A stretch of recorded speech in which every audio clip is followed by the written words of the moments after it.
What's up, guys? It's McNulty here. Welcome back to the channel.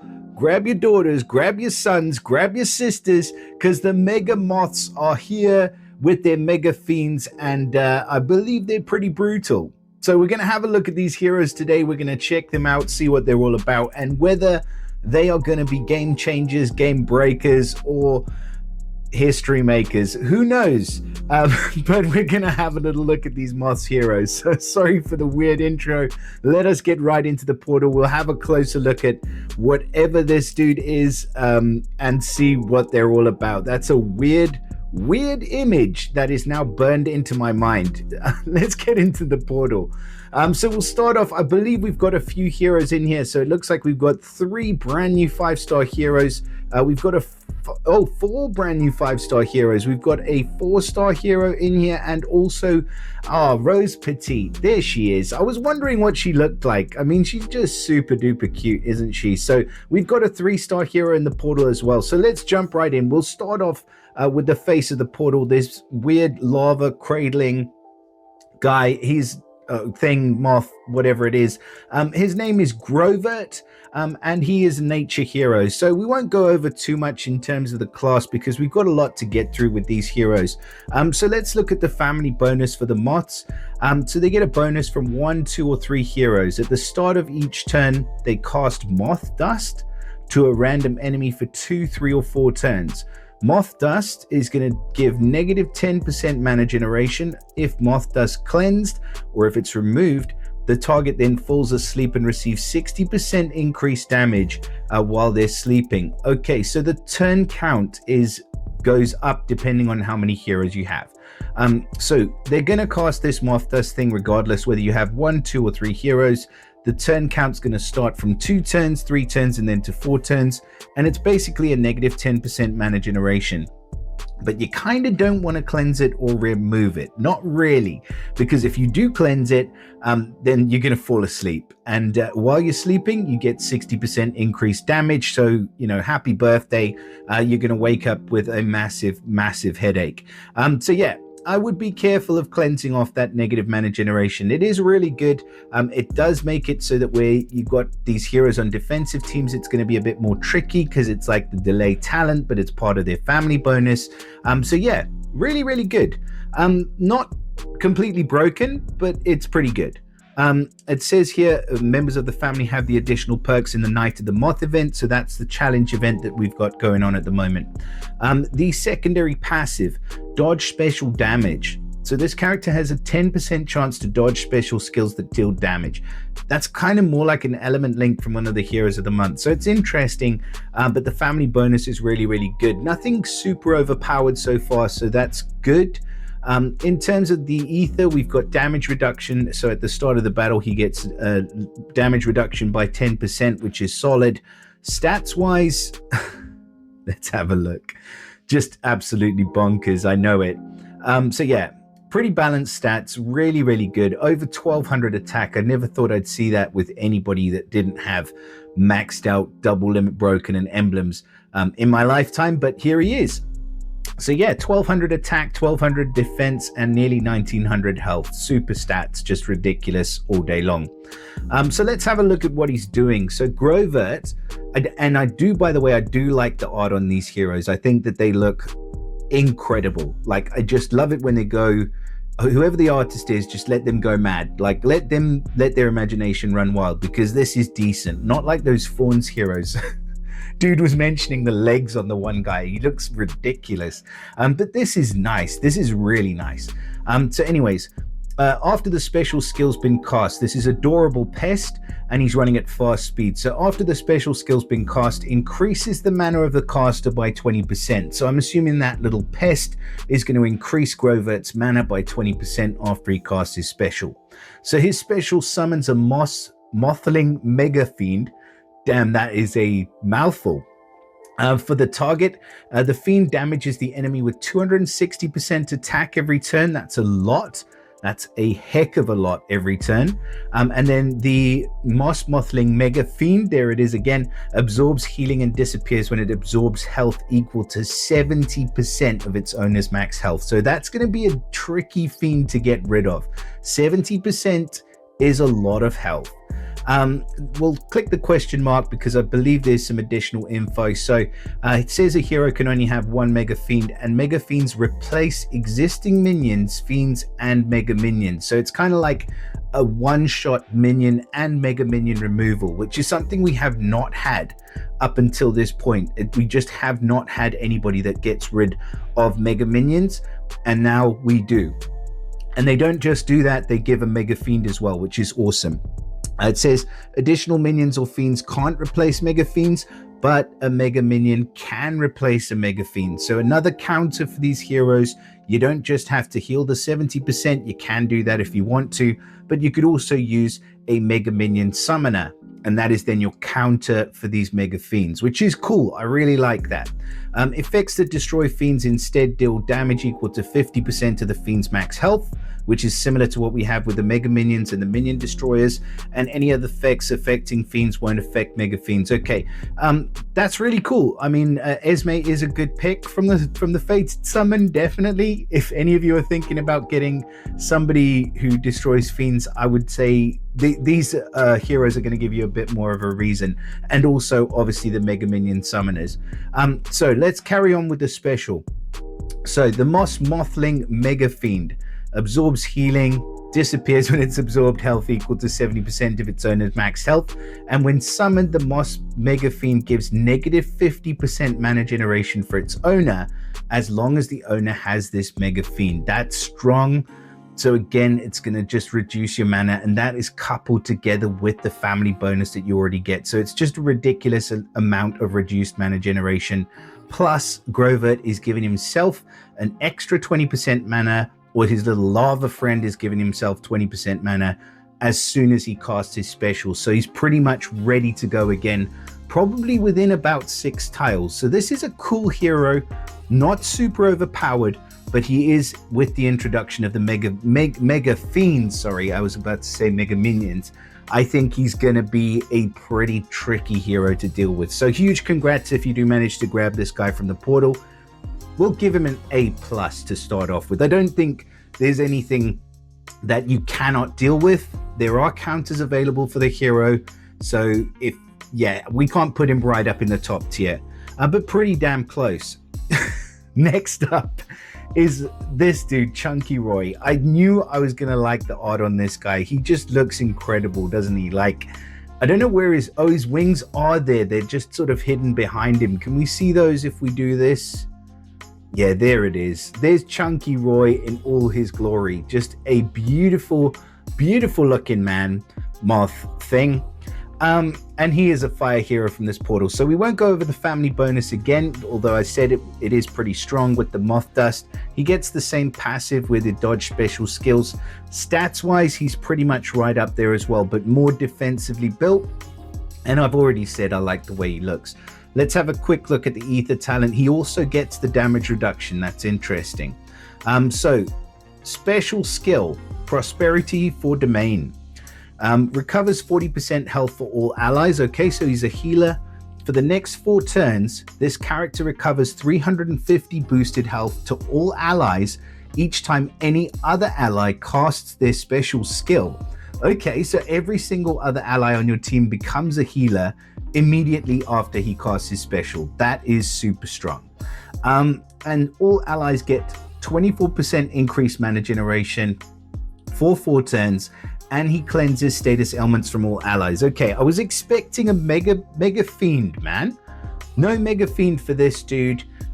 Just a super strong passive, actually a really good heal, but then he makes everybody else into boosted healers, which I do like. I think it's an interesting effect. And the increased mana generation is really cool. Plus he gets a cleanse. I don't think he's as powerful as the first hero that we looked at, though. I do think he's cool.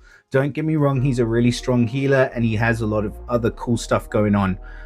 But that's about where it ends. I want to see Mega Fiends. Give me more Mega Fiends. So Chunkyroi is just a little bit of a disappointment, but not a huge disappointment, just like an average disappointment that's eaten all of the moth pies in the forest. So anyways, we will leave Chunkyroi alone, and let's have another look at the third featured hero. So this is Mortewitch, and she, I feel like I've seen her before, probably when they sort of advertise these heroes or put them in the balance update that was coming out, but I definitely feel like I've seen her somewhere before.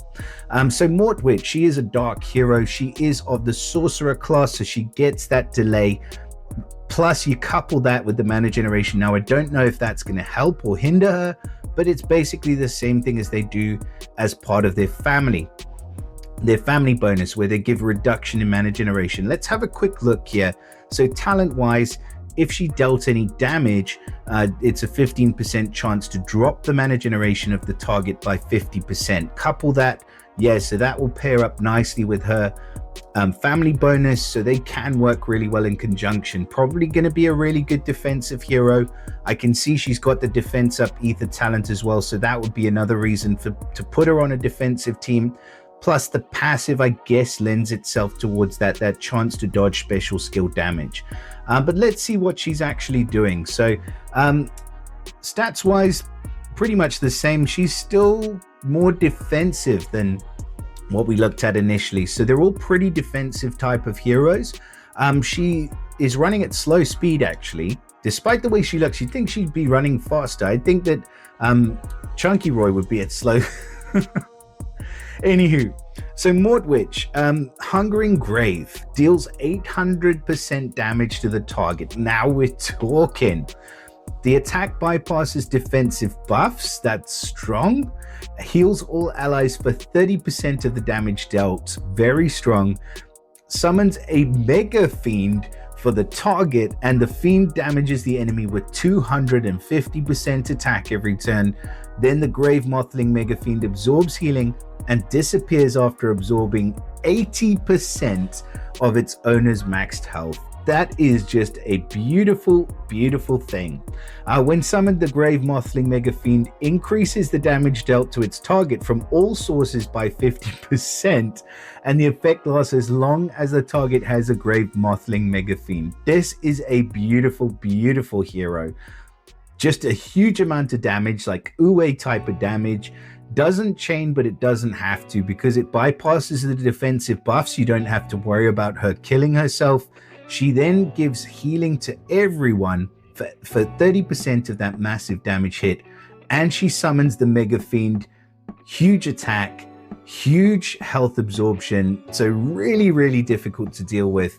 And if that wasn't enough, she's increasing the damage from all sources that the target receives. So like a Franz type effect, which is going to be incredible against Titans, because again, they haven't disabled her, which is so refreshing. So yeah, despite the fact that she's running at slow speed, she could not be running any faster. But I think this is the one you want. I'm telling you guys now, this is the one you want. And she is definitely, in my mind, an S tier hero. I would absolutely max her to the moon all day long. That defense up ether talent is incredible as well. So yeah, our first, what I would say, real S tier hero from the Moth family. What do they call them? The Moth family? I think so. Yeah, moths. That's what they are. Anyway, we do have another legendary who's not featured. It's called Satinpimenter, and it's a holy moth. And then Satinpimenters of the cleric class. Okay, so we get the mana shield and everything else going on, which is pretty cool. It's a nice chance to resist negative mana effects. So they get the same family bonus and the same passive. We've been over those before. Stats wise, more attacking, so that's interesting, but still very balanced and in the 1150 odd range. So Satinpimenter is running at average speed, and the special's called Toxic Incense. You can see she's kind of playing on the like Pope kind of, you know, churchy vibe with almost like it's kind of like a churchy vibe. There's a play on the churchy vibe, let's put it that way. So if we can get her back, we will have a look at her special. So it's called Toxic Incense, average speed, and she dispels buffs from the target and nearby enemies, and then she whacks them right in the face with 420% damage to the target and nearby enemies. That's huge. The target and nearby enemies receive 540 toxin damage over 4 turns. That's the first time we've seen toxin damage. Damage is increased against targets with boosted health, minions, or mega minions. That's pretty damn cool. The only reason I think that they've probably done this toxin damage thing is that the toxin damage is not something where heroes have an innate immunity against it. Heroes have innate immunity against poison, burn, all those kind of things, but not against toxin damage, whatever the heck that is.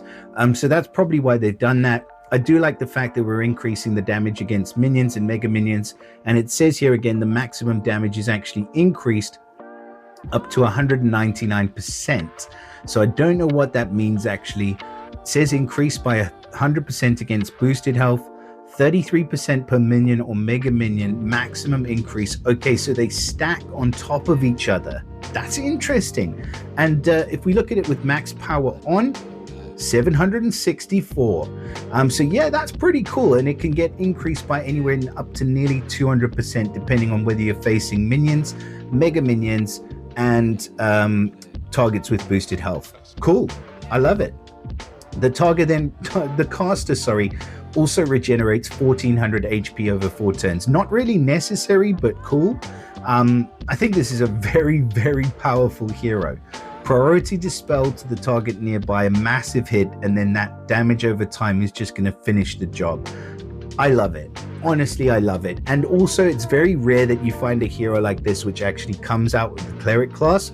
So yeah, I really like that hero. And I can't get back to her because she's not featured. I wish she was featured instead of Chunkyroi. I'm so sad about Chunkyroi. Anyways, let's move on. We have a 4-star in the portal as well, thank goodness. So it's Shyombre. I believe that's how we say the name. And Shyombre is a dark hero of the rogue class, so he gets a nice chance to dodge as part of his talent, 20% chance to dodge special skill damage. He is, of course, of the same family, so he gets the same bonus, which is cool. I think at the 4-star level, that's going to be really strong in tournaments and stuff like that, where you give negative mana generation just straight up for 2 turns. That is the family bonus. So at the start of each turn, he casts it to a random enemy, and it reduces the mana generation. If it's cleansed, he gets the sleep effect. I mean, such a strong family bonus. It could be a special in and of itself. And that is cool. That is really cool. I like the way he looks. He looks like the Robin Hood of the Moths. He's really cool looking. Like a Moth ninja cross.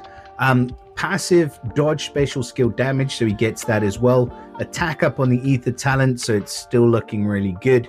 And remember, this is all, you know, a 4-star in a nice package deal, whatever. I lost it there completely. You know what I'm saying. He's really cool. So let's move over to the special. It's called Shadow Sidestep, and he keeps disappearing. This is annoying. They need to work these glitches out. Sorry guys. So Shadow Sidestep, at average speed, 250% damage to the enemies on the edges of the enemy formation. Okay. If there's only one enemy, the damage is doubled. The enemies on the edges of the enemy formation receive 348 toxin damage over 4 turns. Okay, so we know this is increased against targets with boosted health, minions or mega minions. It is unfortunate because we do have the max power on, so without it, it's only 220 toxin damage. I think it should be higher, but it does work. I mean, at the 4-star level, it's going to work against heroes like Greg if you make sure that you go, you know, if you've got him on the edge of the enemy formation, but you can't really control these kind of heroes that damage the targets on the edges. So I'm a bit disappointed, to be totally honest, because everything was going so well until we got to that edges of the enemy formation. He's still going to be good, don't get me wrong, he's still going to be fun to play around with, but if he was like a hit 3 for 260% or 270%, you know, and then he did the toxin damage, that I think would be where this guy needs to sit in order for him to be a really good hero. As it is though, I don't think he's going to be quite as good as I thought initially. He might be fun on defense, but I really want to play these heroes on offense, to be fair. Yeah, so he's okay. Let's have a look at our 3-star. Hopefully she can pep me up. She certainly looks happy, a happy-go-lucky little mothy, and she's painted a leaf with a smiley face. I love it. Brilliant. So she gets the same family bonus. She is of the wizard class, and she gets the same passive, so we won't go over that. In terms of the special, let's just get right into it. Joyful Palette. I like the sound of that. Deals 200% damage to the target and nearby. There we go. A hit 3. That's all we want. The target and nearby enemies receive 272 toxin damage over 4 turns. Damage is increased against targets with boosted health, minions, or mega minions. There you go. That is what you need. It's really straightforward. It's really simple. Only kind of downside and problem that I think I can see with this hero is that she's probably not doing enough damage up front, but she'll probably make up for that at the 3-star level with this, the family bonus, because the Moth Dust giving the negative mana generation. If it's cleansed, she casts sleep, and then she deals extra 60% damage. So that's pretty strong. I like her. I think she's going to be pretty cool. There are quite a lot of good red 3-stars or fire 3-stars, so she does have quite a bit of competition. But that being said, I do like this hero, and I think that she can be used really well. That attack stat's actually really high for a 3-star as well, and she benefits from the attack up ether talent. So yeah, not a lot that's not to like about Rosepetite, but I cannot say the same for every single other hero in this portal. So just to summarize, I think this guy's going to be absolutely amazing. Running at fast speed, he's a really good control hero, reducing mana generation, boosting his own mana generation. This dude is going to be an okay healer. I don't think he's going to have what it takes to compete at the top, unfortunately. She is going to be a monstrous hero in all formats of the game. Mark my words. You can use her as a tank in any single war that you like. Equalizer included, everything included. Rush war, she's just going to dominate everything. But in pretty much any other area of the game, I think this hero is going to be gold dust, honestly. And then the yellow dude, Satinpimenter, he is also going to be an absolute brute of a hero. So yeah, I really, really do like him. And I do like Mortewitch as well. I could be hard-pressed to choose between the two of those, to be fair. This guy's a bit of a waste of space. He's kind of unfortunate. And then she is just a nice, fun little 3-star to play around with in the tournament. So yeah, 2 really, really, really brilliant heroes. 1 pretty close to brilliant hero. And the rest are, just, level them as and when you want. So yeah, that being said though, please do let me know your comments. Let me know what you think about the new Moth heroes, Grover, Chunkyroi, Mortewitch, and Satinpimenter. Let me know if you managed to pull any of those 5-star heroes out of here. And yeah, drop us a like, subscribe to the channel if you guys aren't subscribed already, and all that good stuff. Share it with your mother, and I'll see you all again very soon. Bye for now.